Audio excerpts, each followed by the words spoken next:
Salve, salve vocês que acompanham o NinjaCast, mais um episódio número 31 do NinjaCast. Eu quero agradecer a audiência de todos que nos acompanham no canal do YouTube do Blog do Ninja, no canal do YouTube do NinjaCast, você que acompanha e vê todos os bastidores, as informações que a gente relata. Eu quero agradecer a audiência do último episódio do NinjaCast com o deputado Felipe Leitão. Muito compartilhamento, muito engajamento, muitos comentários, muitas repercussões, inclusive nas redes sociais. E a gente agradece de coração em nome daqui da produtora, todos que fazem o podcast. E hoje a gente tem a oportunidade de conversar com dois amigos, não só dois amigos do Batente, como dois profissionais da imprensa que venceram aqui na Paraíba. Eu quero fazer uma saudação especial pela antiguidade aos mais jovens. Nosso querido Janildo Silva, secretário de secretário de Comunicação de João Pessoa, que a gente já se conhece há muito tempo, inclusive do Batente.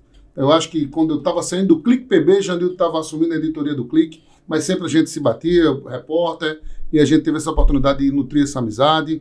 Janildo depois foi para o Clique, trilhou uma carreira de sucesso também no Jornal da Paraíba, bateu as paradas e hoje em dia, graças a Deus, secretário de Comunicação de João Pessoa. Janildo, obrigado aí por ter aceito o nosso convite e vindo aqui ao NinjaCast. Obrigado.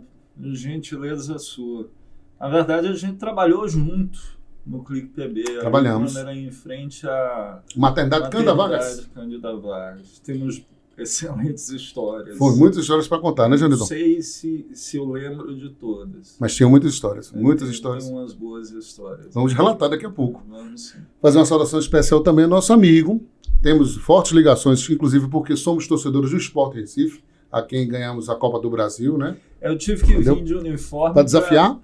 Não, para desafiar. Para desafiar. Para apresentar. Para desafiar. Apresentar o meu Corinthians, porque eu estou em desvantagem. Desafiar. Sou o maior torcedor do Sport Recife, amigo de longas datas. Também tivemos a oportunidade de não trabalhar junto no mesmo veículo, mas no mesmo sistema. Eu trabalhava na extinta Paraíba FM com Napoleão de Castro, que eu faço uma grande referência, vou dar um forte abraço, e Suetone já trilhava uma carreira de sucesso no Jornal da Paraíba, editor de política, também tinha uma coluna no Jornal da Paraíba, no jornal impresso à época, e Suetone veio para cá de Pernambuco e, graças a Deus, arrebentou. Hoje, ocupa o cargo de diretor de comunicação da Câmara Municipal de João Pessoa, que eu mando um forte abraçadinho a todos da casa. Obrigado, Suetone, por ter vindo, e vamos aí bater um papo, falar de vida, de política, falar de mercado.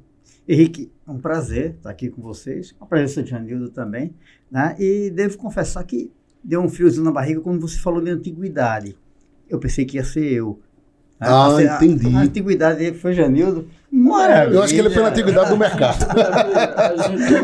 Ele está mais tempo da estrada, eu acho que está com mais tempo. Não, na estrada eu sou eu não fiz referência, eu não comentei nada, eu falei de estrada. Até porque a gente pegar aí essa brincadeirinha, são pelo menos 25 anos de batente.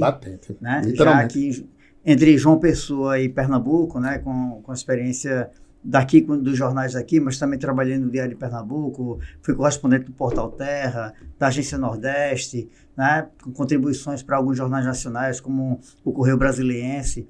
Então, sim, e aqui também, né, trabalhando na CBN, fazendo ali algumas participações na TV Cabo Branco.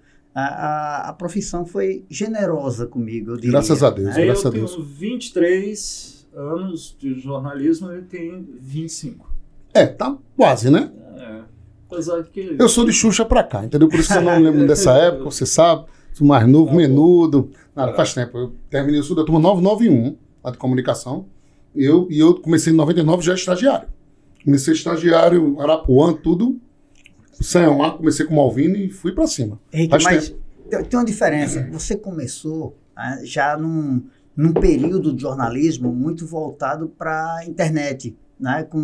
Com os portais, né, surgindo ali. Surgindo, WS.com, PS Online, tinha o Paraíba.com, foram os primeiros domínios naquela época, né? Eu peguei a internet engatinhando ainda, né? Ela ainda sem mostrar que ela viria a se tornar vindo de jornal impresso, e por muito, eu conversando com alguns amigos, eu brincava, poxa, mas o jornal acabou logo na minha vez. Eu cheguei aqui, ele começou a perder tração, né? Eu peguei talvez o melhor período, né, do jornalismo de impresso, porque ele se comunicava com a internet mas ele ainda era superior, ainda era a principal commodity. Ele dava as cartas, notícia, né? Ainda era o mais importante.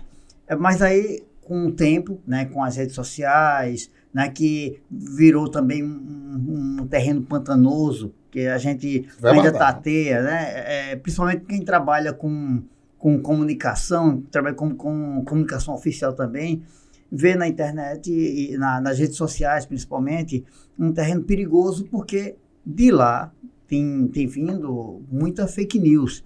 E essas fake news, Henrique e Janildo, que tem experimentado isso com muita frequência, né? Da forma, quase todo dia. Todo dia, né, Janildo? Da forma mais danosa, porque ele, enquanto poder público, né, e na gestão de comunicação, de buscar a imagem da prefeitura, ele vai enfrentar ali muita dificuldade no dia a dia, porque você trabalha com forças ocultas e pouco responsáveis, que tem na informação inverídica a sua arma de trabalho. Então você gasta muita energia, né, buscando desmentir o que foi dito, ao invés de você buscar uma relação mais eu diria, construtiva com o cidadão, trazendo as informações serviço, né, apropriado, sobre obras, sobre serviços, buscando essa interação com o cidadão. E aí, quando você, né, tem que gastar tempo, gastar energia com isso, a sociedade perde muito. Não, assim, vamos lá. A gente teve, na verdade, nós temos aí um monte de fenômenos que ocorrem. Vamos para o primeiro deles. A gente começou aqui falando de jornal impresso, e Suetônia se lembra muito disso. Eu vivenciei isso também lá no JP. O que acontecia? Você chegava numa redação do jornal, aqui que fica claro que eu não estou falando contra o direito de ninguém expressar a sua sagrada e livre opinião. Entendi. Essa é intocável, mas vamos lá. Você chegava numa redação do jornal, você ia começar cobrindo o factual. Você tinha um editor que ia acompanhando, era feita a checagem da informação. Você passava anos ali cobrindo o factual, sem emitir opinião. Você ia trazer a informação que pegou na rua. Exatamente. Estou mentindo? Não. Jornalismo no nosso tempo era assim. no campo. Aí você trazia a informação. O jornalismo que você fala em relação ao repórter, mas tinha um colunista que estava ali justamente para isso. Calma. Aí vamos lá, você passou um tempão fazendo isso. Um belo dia, alguém superior hierarquicamente a você, dentro da estrutura daquela empresa, dizia: poxa, Henrique Lima tem um material interessante, né? Tal colunista vai sair de férias. Vamos colocar ele para cobrir aquele colunista? Aí você ia fazendo as notinhas, combinando com um cara que estava de férias. Entendi. Né? E lá em cima o nome do cabo ainda. E lá em cima interino, o nome do cara, mas lá embaixo interino. Tinha o interino. Chegava um belo dia em que a empresa acreditava que você poderia emitir opinião. Aí você diz: mas isso deturpou a opinião? De maneira nenhuma. Na verdade, você fortaleceu princípios essenciais para aquele profissional de comunicação. Você criou fontes confiáveis para aquele profissional de comunicação, e quando você colocou ele naquele espaço, ele era digno de credibilidade e de confiança. E vendia jornal. Vendia muito jornal. E vendia o jornal. Às vezes dava errado, às vezes não mas vendia. Mas até o errado a pessoa queria ver. Mas aí... Até que muitas vezes, né? É que muita gente assinava. O jornal só para ler o colunista. E eu vou matar uma charada aqui com vocês comentando. Helder Moura. Helder Moura foi um fenômeno aqui no Correio da Paraíba. Rubens Nobre. Demais. Marquinho Moreira também. Pois é. Bill Ramos também tinha uma coluna também, né? Os caras fizeram história. Eu fico arrepiado de falar isso, porque isso é a profissão da gente. Referência. E aí tem uma outra coisa. Qual é a grande questão? Vamos voltar para esse fenômeno que o Suetônio está falando. Depois dessa construção todinha que a gente tem dentro das redações, que foi a nossa escola, né? Aí um belo dia o jornalismo online surge com os portais, primeiro com os portais de internet. Aí os portais já surgem um pouco mais ousados, A briga pelo clique vai ficando mais... não é pelo clique também. Também. Depois a briga pelo clique, né? Ela começa a ficar um pouco mais agressiva. O furo, ele dura alguns minutos no início, hoje em dia dura segundos, né? Quando muito dura perecível, muito perecível, literalmente. E aí surgem os blogs. E volto a dizer, não é crítica aos blogs, mas surgem, às vezes, o cara já começa dando opinião. Eu não sei até que ponto isso é saudável. Talvez seja. Talvez seja papo de velho chato. O blog também é a nova coluna. Você é colunista. Então, o colunista blogueiro que tem maturidade para dar opinião avalizada, eu acho que é uma grande conquista para o jornalismo. Né? O que preocupa muito, né, é quando você vê pessoas que às vezes não têm a mesma maturidade, mas que buscam emitir opinião. É lícito, né? Todo mundo tem direito a emitir opinião. Mas agora, pode ser perigoso, Antônio. Também. A gente viu isso há pouco tempo no país, em que algumas pessoas...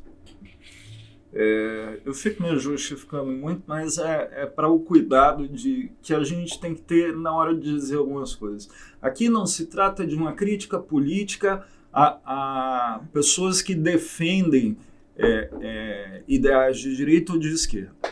Mas nós vivemos um momento político na história desse país recentemente em que alguns blogueiros faziam defesas escancaradas de maneiras muito perigosas, às vezes até de atos violentos. Pô. Você via gente falando para pegar ministro do Supremo, vamos pegar o cabeça de ovo e arrastar em via pública. Caramba, cara. Fazendo um tipo de declarações pesadas. Cara, assim, isso é vil, sabe? Isso é perigoso. Muitas vezes você não é um profissional da imprensa, você é muitas vezes um militante. Você começa a ser um torcedor, é como se fosse um torcedor de clube.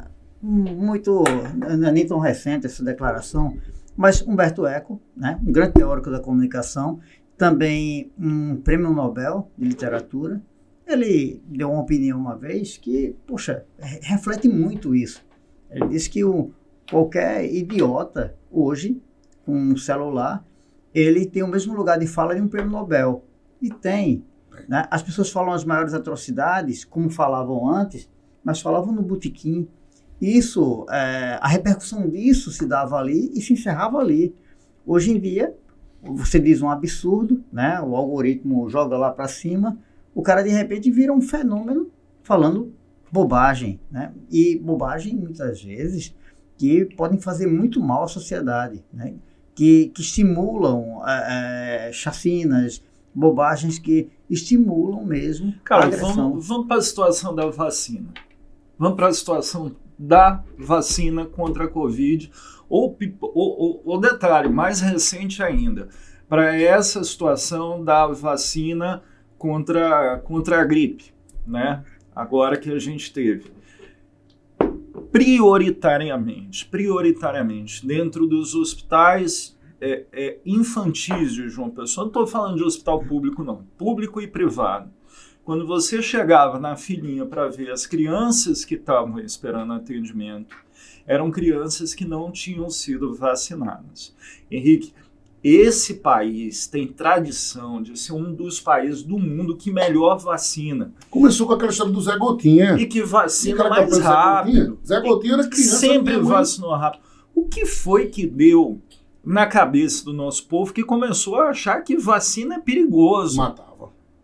Caramba, eu sou da geração que tomava aqueles suco que você passava uma semana fazendo xixi, cor de rosa. É verdade. Aí vacina vai ser veneno. Mas eles muito nessa linha que a gente está falando, a gente lembra na infância de ver coleguinhas na escola que não tinham sido vacinadas, por isso tinham paralisia e tal. Coisa que a gente passou a não ver. Né? Esse é um fenômeno que deixou de existir graças a essas campanhas muito eficientes. E elas foram dilapidadas, né, ano a ano. Isso por responsabilidade, né, de pessoas que propagaram que ela podia causar morte, podia causar doença, podia causar aquilo, que tinha chip na vacina. Né? Esses absurdos que sempre existiram. Mas quando a gente falando aqui, aí vai papo de dinossauro com certo saudosismo.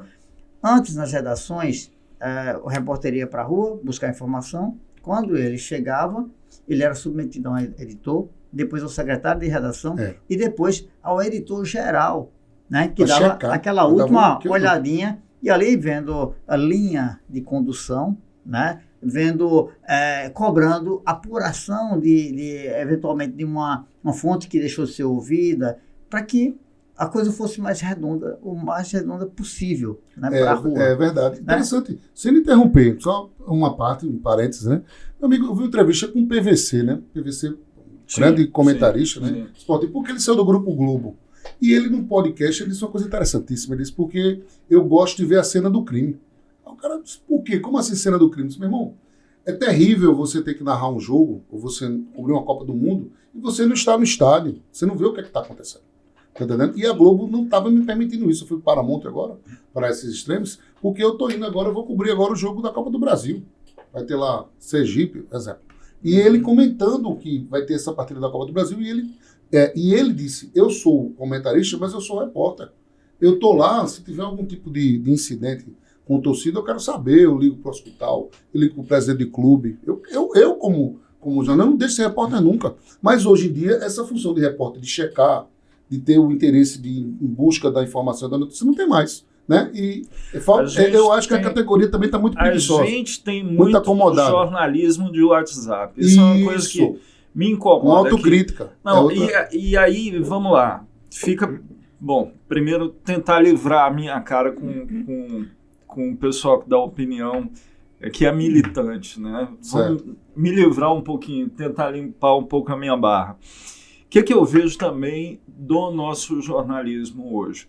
Muitas vezes eu recebo, eu acho que o Suetônio passa pela mesma coisa, e isso é uma coisa que a gente tem que se policiar para não transformar isso no hábito.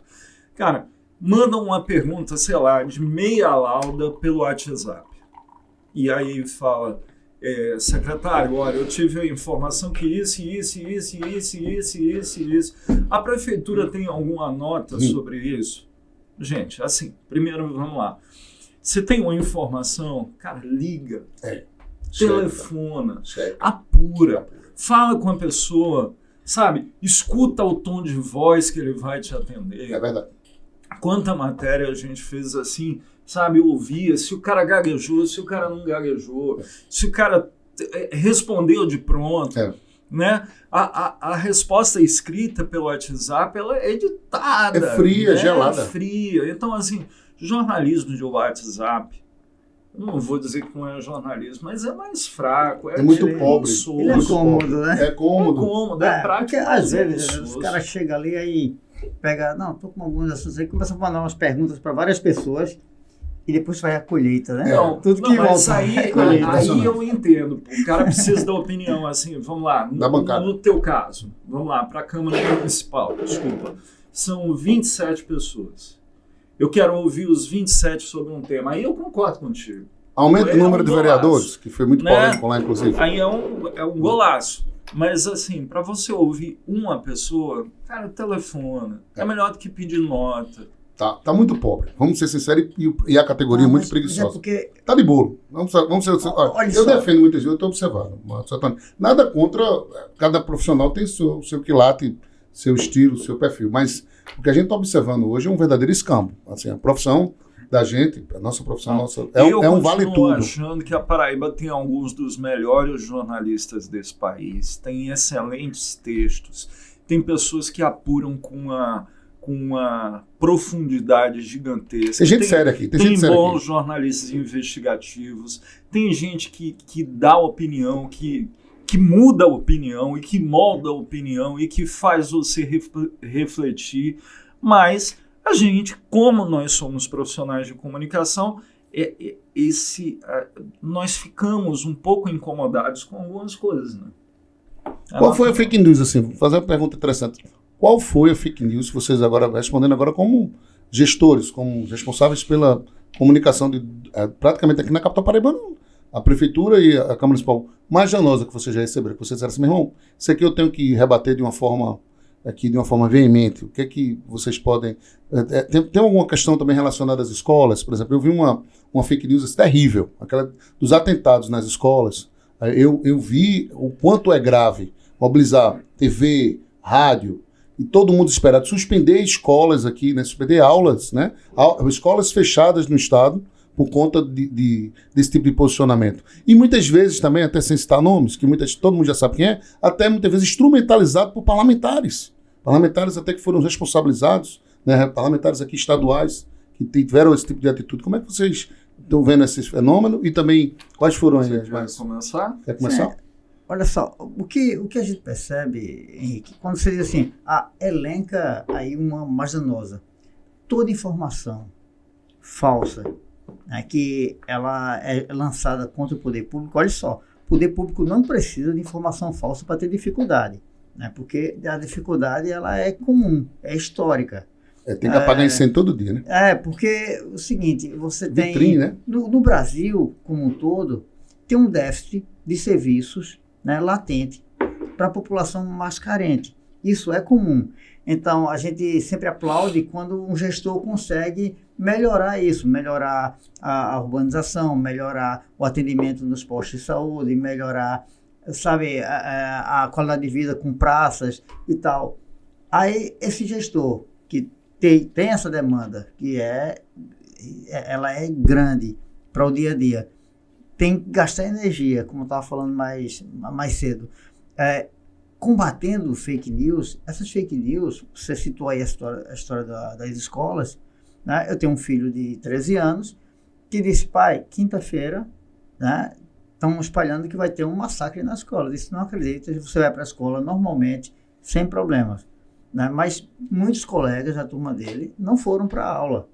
Então, você tem aí um pequeno recorte de uma coisa que acontece todo dia. E que está na nossa vida, que irradia para todos os lugares, né? Então, eu entendo que precisa se investir numa legislação que criminalize isso mesmo. Sem dúvida. Que as pessoas paguem pelo crime cometido, sabe? Porque isso não pode ser banalizado. Tem toda uma discussão aí sobre o PEC da fake news, e gerou-se muito polêmica.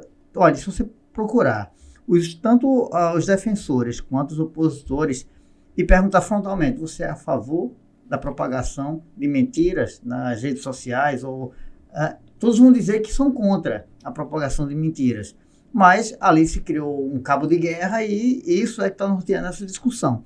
Mas, de fato, a gente fala das Big Techs e a forma que elas usam para monetizar o serviço que elas prestam, isso tem que ser regulado. Tem que ser regulado, amigo. Se você ganha dinheiro e se a sua forma de ganhar dinheiro ela pode ser nociva para as pessoas, então tem que se estabelecer travas para que isso não aconteça. E o dinheiro público também, né? Você vê, verbas institucionais. Eu queria chegar aí. Vamos lá.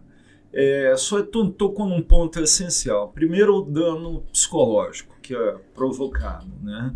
Na criança, às vezes no professor, às vezes na família,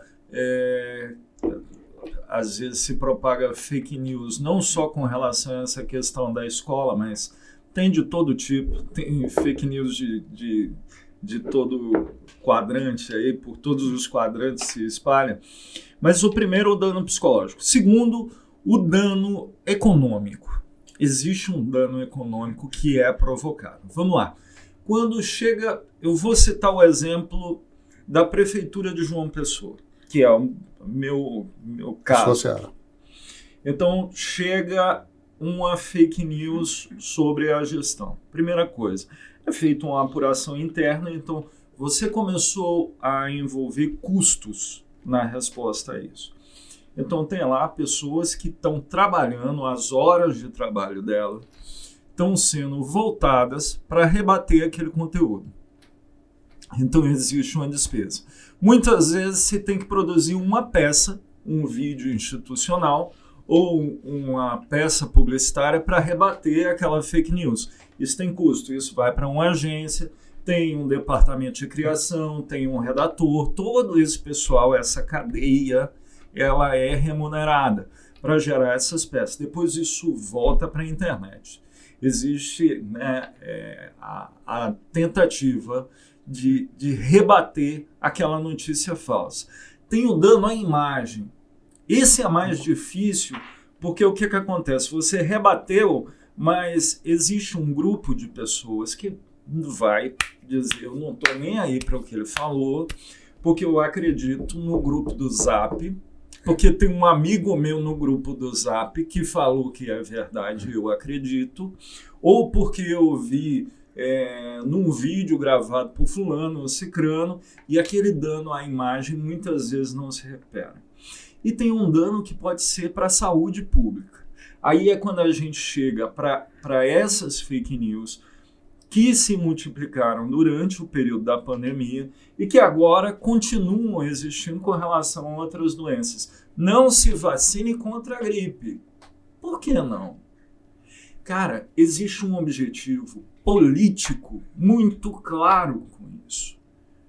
O que a gente precisa parar de tratar as fake news é como se elas fossem uma bobagemzinha. Naturais. Como se fosse uma brincadeirinha. Como o ex-presidente chegou a dizer, mas todo mundo de vez em quando conta uma mentirinha. Eu sei que todo mundo de vez em quando conta uma mentirinha, mas se ela causa um dano à sociedade, se ela distorce fatos, porque o mais grave da fake news é que ela pega uma meia-verdade e transforma...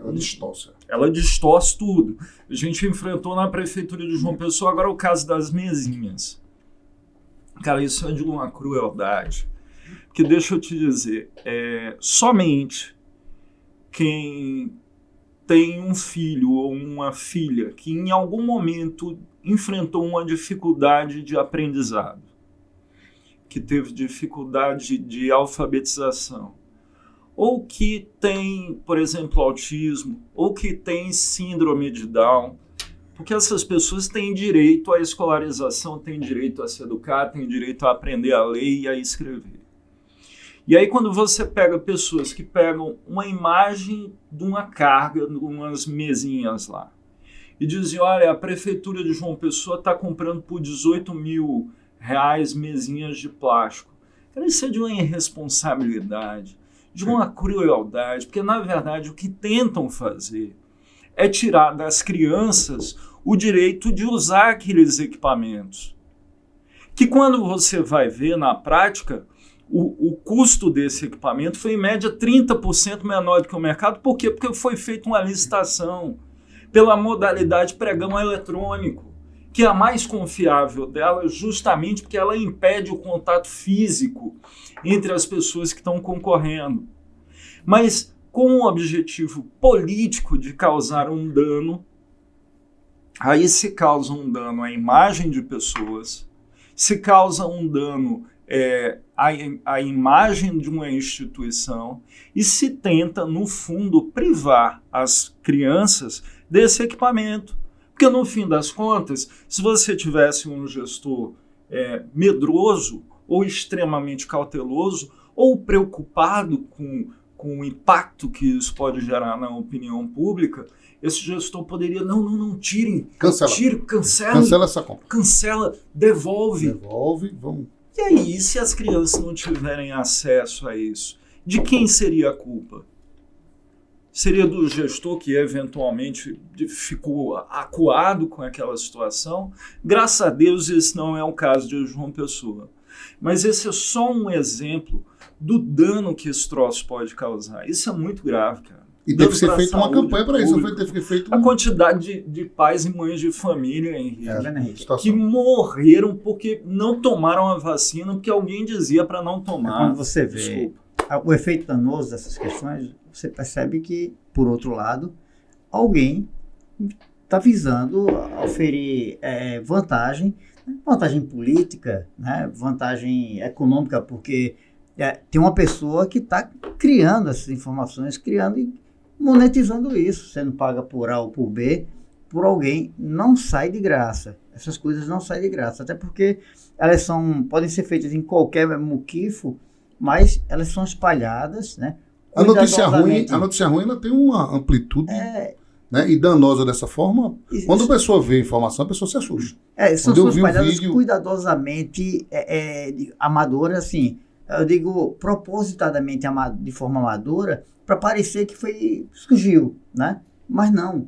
Henrique, a gente trabalha com comunicação, a gente aprendeu que para você compor uma notícia que ela é de interesse, que as pessoas vão ler, que vai render muito clique, como vocês falaram mais no início, você tem que recorrer a muitas fontes, né? Ter uma certa sorte de encontrar um material bacana. Tem que ter credibilidade também, até para a fonte responder também, né? Porque muitas vezes o cara bate na fonte e não dá em nada. Muitos ingredientes que você precisa para você compor essa matéria. O material de trabalho das pessoas que trabalham com notícia falsa é só a mente perversa. E uma câmera. Uma câmera. Ele inventa, espalha e o prejuízo fica para os outros. Não, você quer saber se é fake news? Normalmente começa assim, compartilhe. Quando começa o texto dizendo compartilhe tem coisa aí, essa informação, vai atrás, cara, é fria. Agora outra coisa, vamos falar falando também de mercado. Você vê, por exemplo, essa situação em relação ao diploma. Antigamente, na nossa época, era exigido tudo. Isso também colabora muito também, né? Vamos ser sinceros. Nada contra, a gente lembra alguns casos assim, recentes, como Ricardo Boechat. Ricardo Boechat não teve diploma, acho que talvez possa ter sido um dos maiores jornalistas da história. Mas aí é um fenômeno. Esse cara foi um ponto fora da curva. Mas se a gente observar também, Suetônio está querendo falar, mas concorda ou não concorda? Não, agora, a gente pegar aqui essa questão, a discussão do diploma, ele vai te oferecer um conhecimento humanístico importante, né? Vai te dar uma base ética, né? de ensino de ética, de saber o que é que você pode e o que é que você não pode, né? Mas essa galera e a galera que está conseguindo monetizar essas discussões, né, o que seria o nosso antigo jornalismo, elas já não usam, não se apresentam como jornalista, se apresentam como blogueiro, como social blogger, media, digital influencer. São digitais influencers hoje em dia. Então, a Liga para Junida, eu tenho um digital influencer. Eles não buscam esse rótulo de jornalista. Walter Santos é multimídia. E é um baita jornalista, mas ele se titula multimídia. Muita tradição. Aqui eu faço uma grande referência, né, Valtinho? Mestre. Figuraça. Foi o primeiro, inclusive, lembrando, primeiro de online. Eu faço questão de tratá-lo assim como portal pioneiro. Porque eu acho assim, o caminho que ele trilhou. Ele foi um guerreiro. Naquela época era tudo mato. Tudo mato. Era tudo mato. Sozinho, ele criou o primeiro domínio de notícia. Em compensação, depois empestou. Não tinha mais que Mas a coluna do WSCom no portal era um estouro. Tanto que, assim, eu acesso a maior parte dos blogs e dos portais dos multimídia além. Multimídia além. Foi assim. Eu era além. No tempo da internet além. E eu abro o WSCom para ler Walter Santos. Interessante. Você sabe que uma vez tem uma história engraçada que eu briguei com o Walter Santos. Eu acho que, se Deus quiser, nem se lembra disso. Tomara que não se lembre. Não, e a gente teve uma briga séria porque ele trouxe uma informação e eu fui apurar aquela informação e as minhas fontes e o material que eu tive acesso me dizia que não era verdade. E aí eu, naquela ânsia, né? E aí publiquei a coluna. Eita. E aí ele retrucou através da coluna dele. Foi pra cima. E eu retruquei de novo. E aí a coisa foi subindo o tom, né? E aí eu lembro que em determinado momento, numa das colunas, ele terminou, porque ele sempre termina com a musiquinha, né? Sempre tem um remate. A última, né? A última. Aí ele botou, Luiz respeita Januário. Boa. Aí eu achei aquilo, fofo. Brilhante. Achei muito legal, assim, sabe, pô, era aquela coisa, ele compreendeu o meu ímpeto e ao mesmo tempo me deu um puxão de orelha. Eu tenho orelha grande, então é fácil de puxar. Né? Volta comigo, teve um episódio interessante. Eu tinha relatado, acho que um encontro, acho que uma campanha estadual, acho que está com uns 12 anos para lá, no blog, aí botei um encontro Luiz Couto com o secretário Adalberto Vicente, como se fosse uma divergência no PT. E aí o pessoal dizia, mentira, papapá. E eu sabia, a fonte tinha me dito, tal, isso causou um estrago, né? É uma divergência no grupo de Ricardo. Aí Walter deu em manchetes. Segundo Henrique Lima confirma. Ele ligou para mim e disse, Henrique, e aí? Tu confirma se bicho a fonte? Walter, eu não gosto de uma fonte, foi essa. e viu o encontro, e contou tudo, tal. Eu não comentei nada. Ele foi lá, Henrique Lima reafirma, e ele deu fé e deu crédito no Douglas Cope. Toda a manchete lá, eu confio também na fonte e tal, e foi verídico e tal, mas é interessante, assim, quando... E ele não pediu para dizer, bicho, estou fazendo aqui uma matéria, não. Ele ouviu meu testemunho e comprou a briga. São gestos, são situações que... Assim, vocês foram processados muitas vezes? Assim? Já fui processado. Fui processado. Eu fui, mas as minhas nem valem a pena, porque não enchem uma mão. A minha teve uma chata. A minha teve uma chata. Vou comprar uma briga. Vou contar. Vai. Conta a tua. Vou contar as minhas foram duas. Eu tive duas pesadas. A primeira, uma chata, eu fiz uma matéria verídica contra o ex-prefeito de Cruz do Espírito Santo, Pedrito. Greve dos garis. O Bloco do Ninja tá na correia. E aí, quando eu botei a matéria, Nilvan Ferreira veio pra cima de mim. Meu irmão, Pedrito é meu amigo, parou. Ninja, parou. Aí eu, joia. Tira essa matéria aí, meu irmão, para com isso. Aí, óbvio, eu não ia enfeitar o âncora, né? Eu peguei, tá bom, Nilvan, dê um gesto, tira essa matéria, pelo amor de Deus. Tá bom, aí eu fui tirar a matéria. Depois de, eu acho que uns 5 dias, eu tava andando ali perto da João Machado, o telefone toca. Henrique Lima, é você que tá falando? Sou eu. Quem é que tá falando? Disse, delegado de Cruz do Espírito Santo. Eu disse, o quê? Aí disse, não, meu amigo, você está onde? Eu disse, mas eu tô saindo aqui do correio, tô na João Machado. Disse, vem aqui. Aí eu disse, o quê?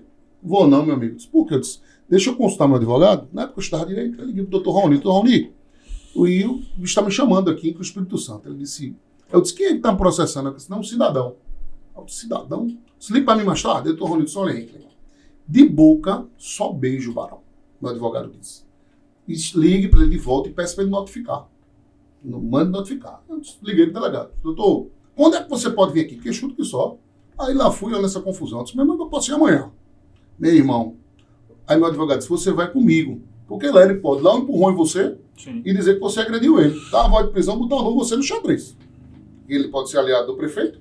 Aí fui pra lá. Quando eu cheguei lá. Aí no outro dia eu me encontrei com o Nilvan. Disse, Nilvan, meu irmão, olha o que eu ganho. Aí, no outro dia, chegou a polícia. A polícia foi lá no meu apartamento me notificar. Uma ação criminal. Eu disse, meu irmão, que parada. Foi, eu depor, foi na delegacia do Espírito Santo. Aí eu fui no correio pra rádio e editado. Quando eu cheguei pra Nilvan. Nilvan, meu irmão, aqui o que eu ganhei. Eu pedi isso, meu irmão. Nilvan foi pra cima de Pedrito. Você tá doido? Pra aquela confusão. Eu disse, eu vou tirar a ação. Foi uma confusão, uma hora da história. Eu tive que ir na delegacia, prestei queixa com o meu advogado, tudinho. E a ação foi retirada. Aí pra você ver o problema que aconteceu. Outra situação que eu tive, fui processado por Wilson Filho. Eu fiz as matérias, tal. E eu peguei uma matéria lançando o blog Ninja na Rede, dizendo que o Wilson Filho tinha deixado de trabalhar para curtir o Lago Paranoá. Peguei os prints todinho na segunda-feira e botei. Meu amigo, isso deu uma confusão. Só para eu responder essa ação foi 2.500 em Brasília, a confusão. Aí um belo dia o Wilson Filho chegou para mim e disse, meu irmão, vamos esquecer do passado. E eu bravo com ele, disse, não, meu amigo, com você eu só quero conversa nos tribunais. Olha como era atrevido. Aí meu amigo disse, você tá doido? Aí fizemos um acordo, a ação foi retirada. Teve até briga de deputado por conta disso, que o cara disse, rapaz, como é que tu processa o Ninja? Aí o cara disse, rapaz, se você eu pago o advogado, não paga, graças a Deus. Eu não fui condenado e a situação deu certo, mas foi um inferno. Então, eu sou o campeão da mesa. Ah, foi o campeão? Eu sou o campeão da mesa. Da mesa. Eu não sou campeão da... Eu sei que foi, que mais ele atacou. Seu Ricardo Vieira Coutinho. Engano seu. Olha, engraçado. Eu fui processado 10 vezes. Nenhum de Ricardo. Eu fui processado majoritariamente por pessoas ligadas a Ricardo Coutinho. Mas, por ele, em pessoa, eu não fui processado nenhuma vez. Assim, todas as matérias que eu fiz, e aqui eu estou diante de 2 colegas de jornalismo. Eu já cheguei a expressar a opinião naquela época, seguindo esse batente todinho para poder dar a opinião que eu citei antes, de maneira muito ferina e muito... Pesada. Ferina. Pesada também. Você pegava pesado. Não dizia pesado. Você tinha uns docezinhos, você batia pesado. Mas, assim, sempre que eu publicava uma denúncia, uma informação, alguma matéria... Era documentado. era documentado. Isso, eu tomava esse cuidado. E aí, nesse sentido, eu não posso me queixar, porque, assim, a mim ele nunca processou. Agora, em compensação, todo mundo que estava em volta dele me processou. Né? Estela? Nossa, Estela teve um. Com certeza, Estela deve ter. Teve um episódio engraçado no Clique PB que foi o seguinte: desses 10 processos, 8 foram no meu, eu acho que nos meus, primeiro mês é exagero, mas eu acho que foram nos meus primeiros 6 meses no Clique PB. Porque assim, a turma pegava, eu não sei porquê, alguém olhou para mim e saía empurrando esse material para mim. E eu, muito novo, muito jovem, foca, né? Pegava aquele material, via aquilo como uma oportunidade, né? De crescer na profissão. Estou me publicando material. E assim, mas sabe quantas eu perdi? Nenhuma, e nunca fiz um acordo. Bom demais. E para terminar, eu não citei nenhum nome por uma razão muito simples. Que uma vez o Dr. Gilvan Freire me ensinou essa frase, na verdade parece que ele ouviu de outra pessoa. Eu nunca fui processado por um homem de bem. Tá vendo? Aí você foi literalmente enigmático agora. Nunca fui. Então, quem quiser saber, os arquivos na justiça são públicos. Só fazer o enigma que estava dando por Ricardo Coutinho. O que eu tenho um certo receio em relação a essa questão, assim, receio reserva. Aqui na Paraíba, né, a justiça ela precisa ter um olhar diferente no período eleitoral.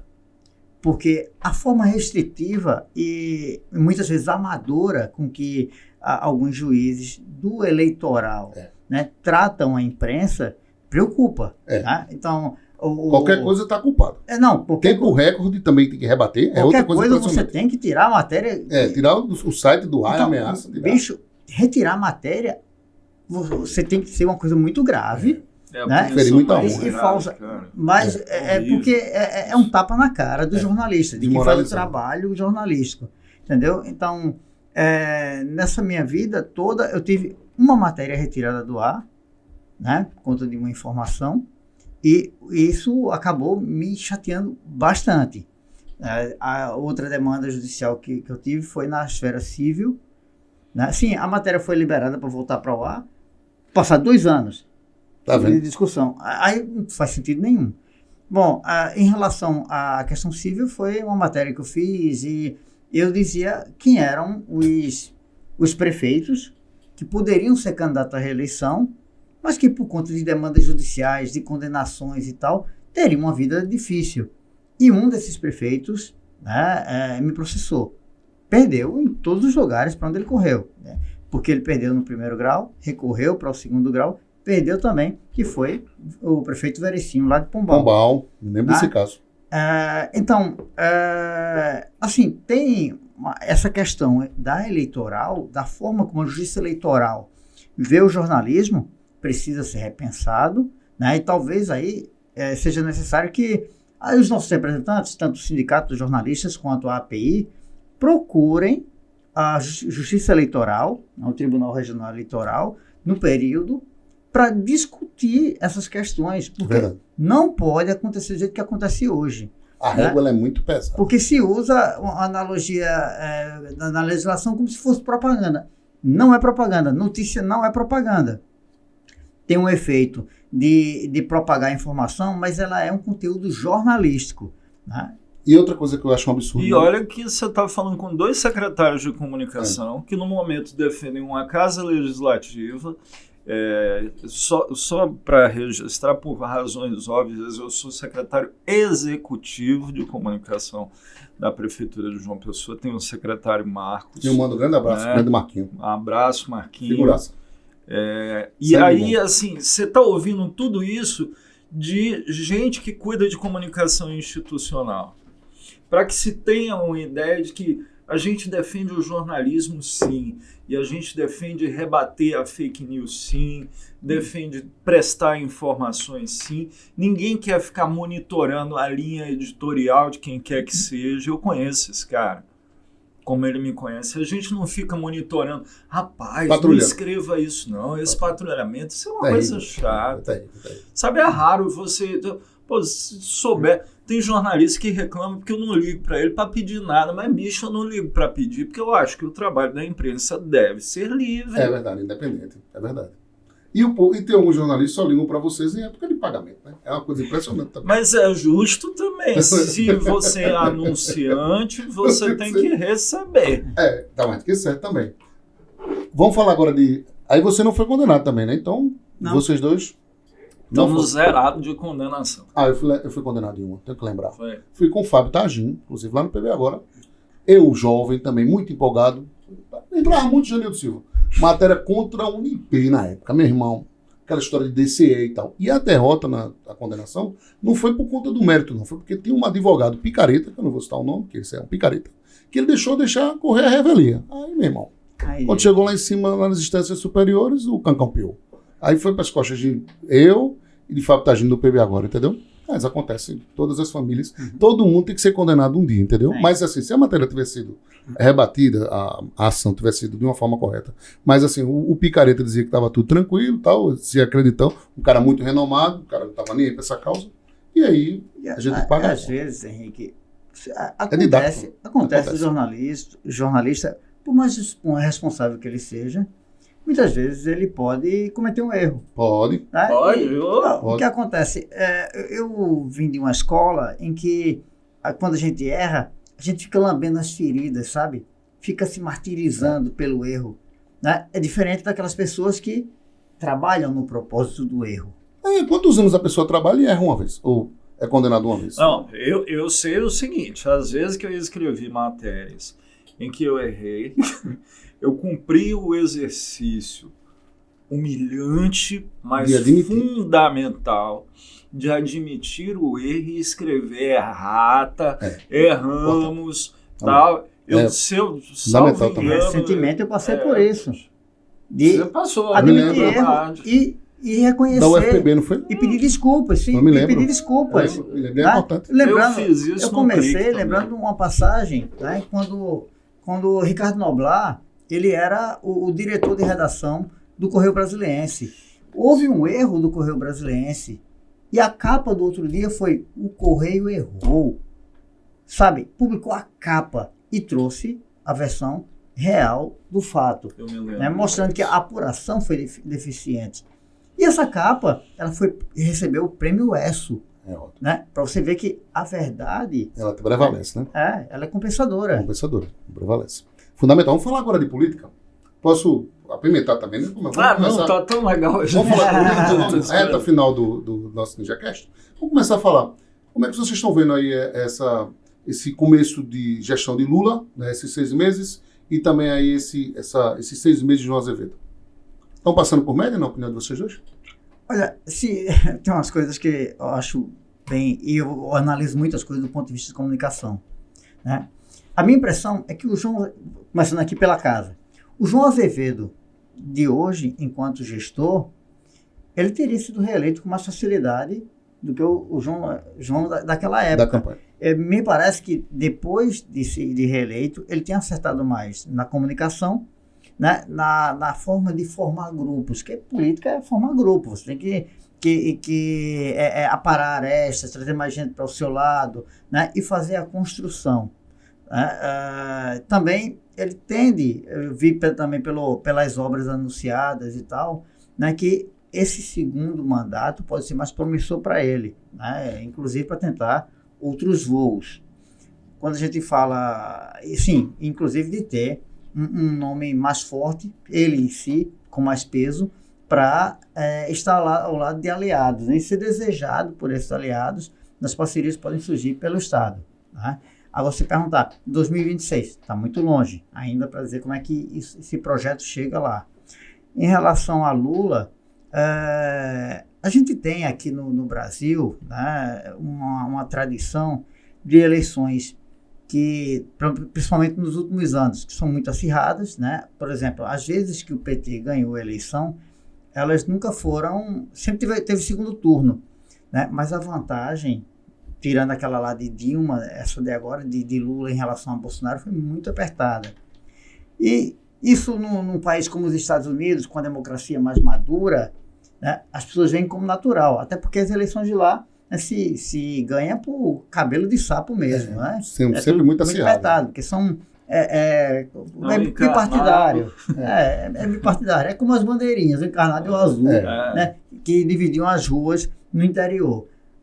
Então, Lula, ele chega à presidência depois de um período conturbado ali do ex-presidente Jair Bolsonaro, né, com uma militância muito forte do ex-presidente, fazendo com que uma direita conseguisse se reafirmar. Né? Você acha que Bolsonaro já é lona? Já está, na sua opinião, vai ser considerada essa inelegibilidade dele? Ele cai? Não tem nem questionamentos em relação a isso. A discussão é sobre o placar. Se será 6-1, né, ou será 7-0. Muito provavelmente 6-1, porque ele tem um nome lá que tem se mostrado fiel, né, que é Cássio Nunes Marques.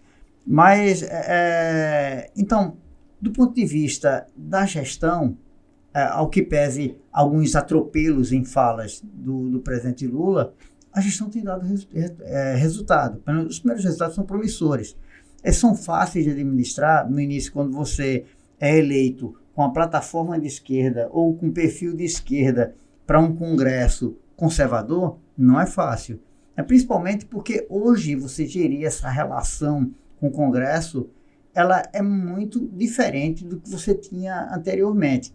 Governos fracos fazem com que o congresso se torne muito forte. Né? Então, o Dilma II, a ascensão de Temer e Bolsonaro, eles ficaram muito na dependência do Congresso, porque não tiveram grandes avaliações de gestão, e por isso eles precisaram muito de força no Congresso para não ser empichados. Dilma não teve isso e caiu. Então, o que acontece? Hoje, os deputados, né, com os orçamentos, você tinha antes o orçamento secreto, mas você tem o orçamento regular, que é impositivo, com 30 milhões, é muito recurso. Né? O cara consegue manter o mandato dele sem precisar de pires no pé do executivo. E hoje bom demais que é emenda positiva, né? Para o parlamentar. O parlamentar ele consegue fazer agora, política. cabe assim. uma discussão, né, ideológica do uso que se faz da emenda impositiva. Né? O que eu acho, assim, só estou tocando um ponto interessante sobre o governador João Azevedo. É importante registrar o seguinte: a pandemia começou em 2020. Vamos lá, nós passamos 2 anos bem duros, muito difíceis, né? E graças à maneira como a tecnologia e a ciência avançaram, a gente conseguiu que essa pandemia ela terminasse num período muito mais curto do que no passado. Outras pandemias deixaram talvez um número maior ou igual de vítimas, mas num período mais longo, né? Nesses 2 anos, teve um período em que a construção civil parou. O ser humano ele tem essa característica de ter a memória seletiva. Às vezes a gente esquece que nós passamos esses 2 anos trancados dentro de casa. Esse foi um período em que se lutou para voltar com a construção civil. O único setor que não parou foi o supermercadista. E farmácia. Né? E farmácia. O transporte público parou. Turismo parou. Turismo parou. Então, todos os estados, todos os governadores tiveram uma cobrança muito cruel, a meu ver, nessa reeleição, por conta desse período em que a economia dos estados e do país cresceu pouco. E o fecha não fecha, né? O fecha não fecha, que era terrível. Eram as escolhas assim, você tem que escolher entre permitir que as pessoas vão para a rua, mas gente, se for para a rua vai morrer de Covid, mas ficar em casa vai morrer de fome. Eram decisões muito difíceis para se tomar. Então nós temos que entender que teve um impacto econômico, um impacto, inclusive nas obras, na realização dessas obras.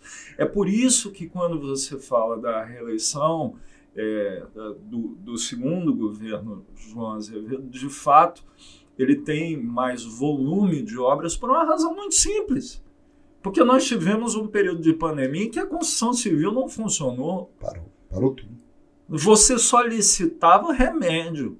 Você só licitava respirador, equipamento de proteção só EPI, você só licitava cama hospitalar, você queria aumentar o número, né, de espaços para atender os doentes, reabrir os hospitais. Então essa cobrança com relação ao primeiro mandato desses governadores que estavam na cadeira, e aqui, óbvio, a gestão a qual eu pertenço tem um alinhamento muito, muito bom com o governo João Azevedo, mas essa é uma defesa que é feita com relação a todo mundo que estava na cadeira de governador. Que é difícil que nesse primeiro governo eles tivessem um volume tão grande de obras. Trocar o pneu com o carro em movimento, literalmente. Da mesma forma que os prefeitos que assumiram, né, que Cícero Lucena, que assumiu esse mandato agora, nós temos que lembrar que ele teve um período em que foi muito difícil. Primeiro tinha que lutar para voltar com a construção civil, criar um mecanismo para que ela voltasse, depois retornar o transporte público, depois aos poucos ir reabrindo o comércio, né, discutindo a reabertura dos shoppings, discutindo a reabertura do comércio. Voltar às cirurgias, foram as cirurgias. Voltar. E aí, olha, tem um detalhe sobre as unidades básicas de saúde, que eu sempre cito esse exemplo. Pega uma casa, estou falando uma unidade de saúde, tranca 2 anos e depois de 2 anos volta lá para ver como é que ela tá. Cara, quando você voltar, tá cheio de mofo, cheio de teia de aranha.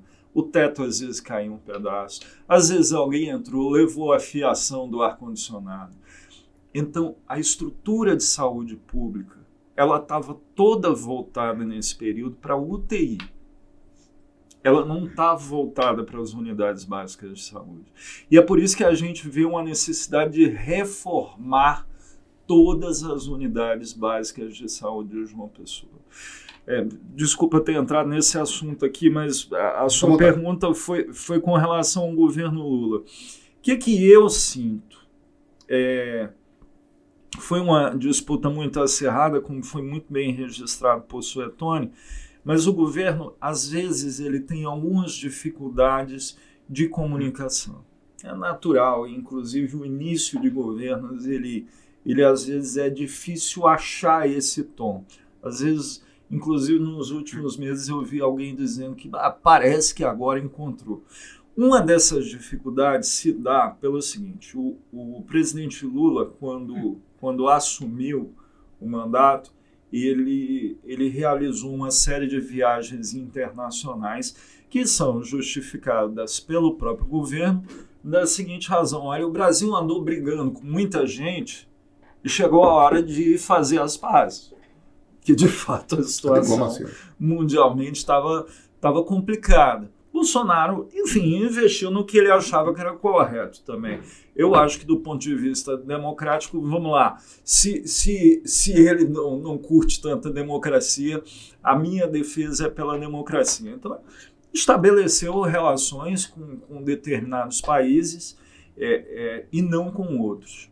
O presidente eleito hoje optou por fazer um caminho diferente e passou um certo tempo afastado do país. Eu sei que hoje a comunicação é muito rápida, você fala com todo mundo pelo WhatsApp, pelo telefone, mas isso tem um custo, tá? Apesar de ter deixado o Alckmin, que é um profissional, que é um articulador de mão cheia. Mas isso tem um preço. Em relação a isso, por exemplo, se você for buscar o resultado dessas viagens, você vai encontrar. Você tinha uma perspectiva, tinha o Fundo Amazônia sem recursos, né? Retornaram esses recursos do convênio lá da Alemanha, né, com outro país europeu, que me foge agora a memória. Você tem os Estados Unidos, que sinalizaram 500 milhões de dólares também. Aí você tem a União Europeia, que aparece também, disposta a contribuir. Você restabelece pontes para que haja mercado para os produtos brasileiros, que nós somos grandes exportadores de commodities. E isso é o fato. O que a gente tem de manufaturado que sai do Brasil aqui é principalmente para países da América Latina. Não ganha mercado na Europa, não ganha mercado nos Estados Unidos, mas temos commodities, né, principalmente na área agrícola. Então, você precisa do mercado internacional para que isso escoe, né? Você precisa também, principalmente no arranjo nacional, de previsibilidade para que a economia seja tocada. Então, o arcabouço fiscal ele trouxe, né? Você pode dizer aqui, mas não é ideal, mas não vai ser ideal nunca, né? Você vai confrontar ali a visão do governo com a visão do Congresso e vai se buscar essa queda de braço vai ser eterna. Vai ser eterna. Vai ser eterna esse entre o governo e o Congresso. O fato é, o dólar está em queda, né? Vendido abaixo de 4,80. A gente há muito não via isso. Você tem o euro também, que recuou, a bolsa que sobe, né? Tudo porque se o governo deixar que a paz reine nessas discussões, é mais fácil de você controlar, né, esses índices que são importantes. Que, por exemplo, o dólar alto ele impacta diretamente na inflação, porque nós somos importadores de manufaturados e eles vêm, quando eles vêm muito caros, eles vêm muito caros. Aí você diz, mas somos exportadores também. O dólar alto é muito bom para a exportação de commodities, certo? Mas a inflação campeia, né? Até porque os grandes exportadores brasileiros, eles vendem em euro e em dólar, né? Esse recurso vem para cá, mas ele não é facilmente partilhado. Porque... Eu vejo outra coisa também. O Lula, no início do mandato dele, ele estava falando o tempo todo. Estava dando entrevista o tempo todo. De forma muito improvisada. Entenda uma coisa, isso assim... Se você é político, escute esse conselho. Quanto mais importante você for, menos você fala. Por uma razão muito simples. A sua palavra tem um impacto muito grande. Eu vou dizer que, assim, nessa aspas embaixo, chama seu Agnaldo Ribeiro. Do mesmo jeito. Porque quanto mais importante você for, menos você fala. E assim, Lula teve algumas declarações no início que sacudiram mesmo o mercado. Né? Sacudiram bases aliadas. Cara, vamos evitar? Você foi eleito, sabe o que é? Faz feijão com arroz. Sobre a guerra, a história da Ucrânia, né? Vamos cuidar do feijão com arroz e aí as coisas vão se ajeitando. Boa parte das crises que Bolsonaro enfrentava, porque Bolsonaro dava 2 entrevistas por dia, pelo menos. Ia lá no cercadinho. Uma quando ele estava saindo para o palácio. Beijar os aliados. Né, no cercadinho, e outra quando ele voltava.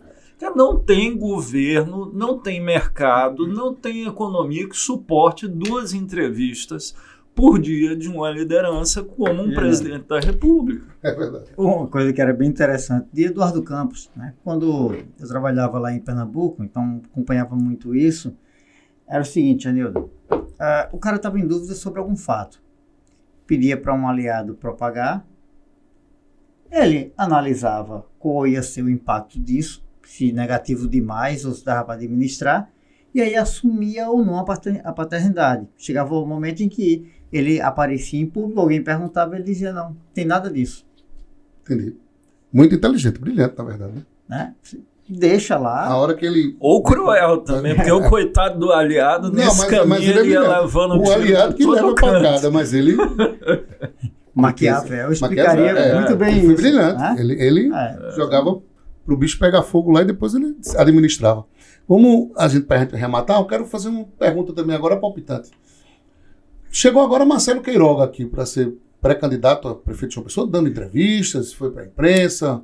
Mete medo aí essa pré-candidatura do PL, na sua opinião, para o projeto de reeleição do Cícero? Eu não conheço ele nem como cardiologista, nem como político. Eu não sei se ele tem voto, né? Medo, acho que de jeito nenhum. Eu conheço Cícera Lucena, que tem um histórico político longo aqui em João Pessoa, e acho que a gestão chega a dezembro desse ano com entregas muito boas.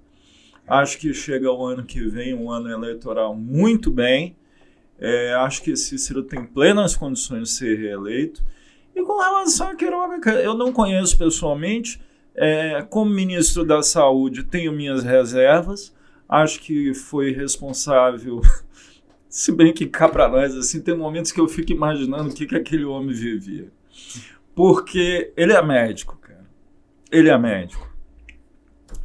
E ele era um ministro de um presidente da República que discordava de tudo que os médicos diziam. E ele tinha que ser ministro nesse período. Então, no mínimo, o que eu acho é o seguinte: ele já enfrentou uma prova de fogo muito grande, que foi ser ministro da Saúde do governo Bolsonaro. Mas aqui em João Pessoa, sinceramente, não acho que ele tenha voto, não. Talvez ele tenha mais voto dentro do partido e mais força dentro do partido, isso vem se evidenciando, do que os adversários dele, que não conseguem uma declaração positiva do ex-presidente da República defendendo eles. Pelo contrário, o que Bolsonaro disse foi: o Queiroga vai ter dificuldade. Mas apoiou.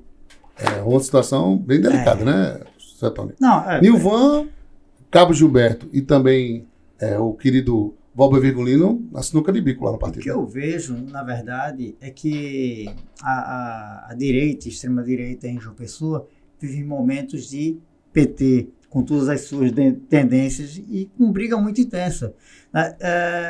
A gente podia até imaginar que um desses nomes, são nomes fortes, né, na particularidade, ele pudesse ter chance de chegar ao segundo turno no ano que vem. Né? Tanto a gente vê que Nilvan mostrou muita força na disputa de João Pessoa na última eleição, demonstrou também competitividade na disputa estadual.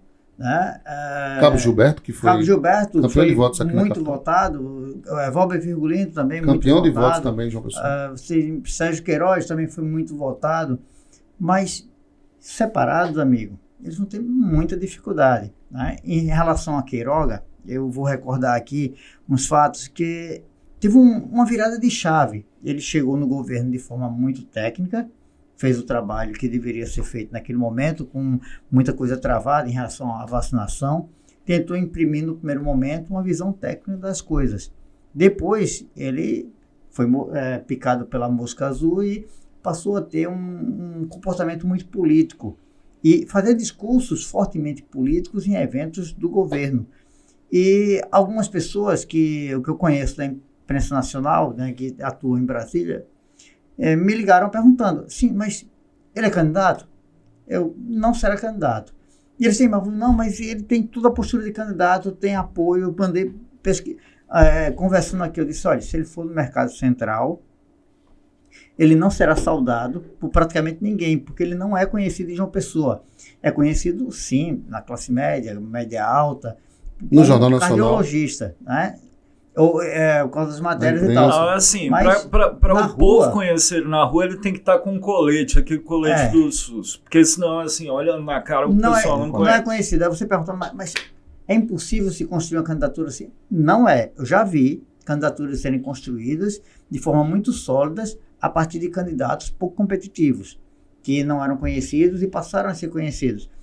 Se você lembrar, lá no Recife mesmo, teve a situação de Geraldo Júlio, né, que saiu do nada para o candidato eleito no primeiro turno. Você vai lembrar que, voltando aqui, Eduardo Campos começou uma disputa em 2006 com 3% de intenção de voto e ganhou a eleição também. Então, Paulo Câmara também, né? Paulo Câmara, quando da morte do próprio Eduardo. Isso vai acontecer, você inventar um candidato. Impossível não é. Mas primeiro, hoje, o seu padrinho político tem que ser um mega padrinho político, né? Para avalizar você. O grupo que está no seu entorno tem que ser mega organizado e trabalhando para o seu nome. Se você não tiver essas condições, nem tente. É bíblico. Uma casa dividida não sobreviverá. Por falar em casa dividida, é que está vendo essa vontade de Pedro Cunha Lima disputar a prefeitura de João Pessoa? Pedro agora e Rui se degladiando no PSDB. Como é que tá vendo aí essa situação dos tucanatos aí? Eu não sei, assim... É outra incógnita, né? Esses fenômenos... Eu não sei, cara. Eu não sei. Assim, eu acho que tem que perguntar para o Rui Carneiro o que ele acha disso. Se ele se sente confortável, se ele acha natural. Será que isso já ocorreu antes no PSDB? Eu não me recordo, não sei. Tem que procurar na história do partido aí, isso já ocorreu. Outra pergunta interessante, né? Essa situação também no próprio PSDB, né, senhor Tony? Onde isso aconteceu em São Paulo, né? E geralmente há fragmentação. É muito deletério quando você tem um agrupamento político que ele se divide. No caso de Rui e de Pedro, eles literalmente sempre estiveram na mesma trincheira. E Rui foi muito correto com o próprio Pedro na eleição estadual, né? Foi um cabo eleitoral aqui na capital paraibana, muito forte, né? E agora não está tendo essa recíproca. É outra barra pesada, né? A gente falou do PL, se vê outra situação, é muito complicado. Eu acho só um caso curioso. E eu só digo uma leitura interessante sobre isso. É muito bom para Cícero Lucena. Porque se você tem fragmentações, teoricamente... Mas, independente disso, a preocupação de Cícero, nesse momento, é com a gestão. O foco dele está 100% voltado para isso. Então, ele sabe que tem a responsabilidade, ele chegou nesse cargo com a responsabilidade de cuidar da cidade. E esse realmente deve ser o foco de alguém que já teve tantas passagens por mandatos importantes. Importante a informação, a gente teve um debate maravilhoso. Eu quero agradecer aos amigos, né? Acima de tudo, eu tenho um laço de amizade, de consideração, de respeito por vocês, que são dois profissionais aí, não é porque estão ocupando as funções hoje de secretário e também de secretário de comunicação da Câmara, mas eu quero transmitir a vocês dois um forte abraço. Obrigado aí por ter participado e que esse debate seja bastante frutífero, que a gente venha mais vezes aqui para a gente conversar aqui no NinjaCast. Obrigado aí, Janildo. Obrigado. Eu só agradeço pela oportunidade, né? Eu comecei a brincar com esse negócio de podcast no Intrometidos. Me lembro, é bom demais. Putz, isso faz muito tempo. É muito bom. O programa existe até hoje. Aí hoje um camarada me perguntou, mas o programa é assim? Eu disse, não.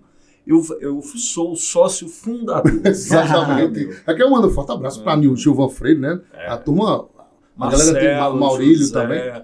Maurílio Batista passou por lá, não está mais lá, mas Helder Moura é de lá. Só a turma de Monclates. Tem até a ex-primeira-dama do Estado também passou por lá, não sei se ainda está. Um abraço para os intrometidos. Mandar um forte abraço para eles aí também. Henrique, eu queria também agradecer, né, o convite e dizer que eu muito feliz aqui também, além de tê-lo comigo, ter nosso amigo Janildo, né? Só pra gente lembrar do título de 2008, que maravilha, Copa, né? Do Brasil, eles tentaram fazer... Eu vou deixar o 8 do Dr. Sócrates aqui. Camisa bonita. Com vontade de gritar o casar. Verdade. E nós estamos num momento bom, né? A gente vai subir, se Deus quiser, para a Série A. O time agora já no G4, isso aqui é muito gratificante. E obrigado, boa sorte para vocês dois nas trajetórias, né? Digamos, me aguarde, Janildo. Me aguarde, ano que vem tem mais. Eu vou aguardar você no ano que vem, tá bom? Saudações aí para vocês. Uma saudação ao nosso público que nos acompanha. Agradecer ao nosso amigo Glauber aqui marcando presença, acompanhando aqui tecnicamente, brilhantemente esse episódio. E até o nosso próximo encontro. Fiquem todos com Deus aí e até o próximo NinjaCast.